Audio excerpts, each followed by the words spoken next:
பிருகு வம்சத்தை சேர்ந்த ஜமதக்னி முனிவருக்கும் ரேணுகாதேவிக்கும் மகனாக பிறந்த இவர் தனது இளமை பருவத்திலிருந்தே தவ வலிமையிலும் வில் வித்தையிலும் சிறந்து விளங்கியதுடன் சிவபெருமானை குறித்து கடுமையான தவம் மேற்கொண்டு அவரிடமிருந்து பரசு எனப்படும் வெல்ல முடியாத கோடரியை பரிசாக பெற்றார். ஒருமுறை கார்த்தவீரிய அர்ஜுனன் என்ற அரசன் ஜமதக்னி முனிவரின் ஆசிரமத்தில் இருந்த காமதேனுவின் சிறப்பைக் கண்டு அதனை அபகரிக்க முயன்று இறுதியில் முனிவரை கொன்ற பாதகத்தை செய்தான். இதனால் சினத்தின் உச்சத்துக்கே சென்ற பரசுராமர் அந்த அரசனின் 1000 கைகளையும் துண்டித்து அவனை அழித்தது மட்டுமன்றி உலகெங்கும் தர்மநெறி தவறி மக்களை துயரத்திற்கு ஆளாக்கிய ஆணவம் கொண்ட மன்னர்களை அழிப்பதற்காக 21 முறை பூமி பந்தை சுற்றி வந்து அதர்ம சக்திகளை வேரறுத்து நீதியை நிலைநாட்டினார்.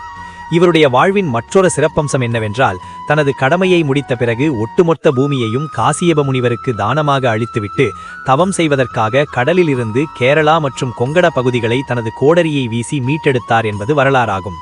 அது மட்டுமன்றி இவர் ஒரு சிரஞ்சீவி என்பதால் திரேதாயுகத்தில் ஸ்ரீராமருடன் மோதியதும் துவாபர யுகத்தில் பீஷ்மர் மற்றும் கர்ணன் போன்ற மாவீரர்களுக்கு குருவாக இருந்து வில்வித்தை கற்பித்ததும் கலியுகத்தின் இறுதியில் வரப்போகும் கல்கி அவதாரத்திற்கு தற்காப்பு கலைகளை கற்பிக்கப் போகிறார் என்பதும் இவரது பெருமையை மேலும் உயர்த்துகிறது.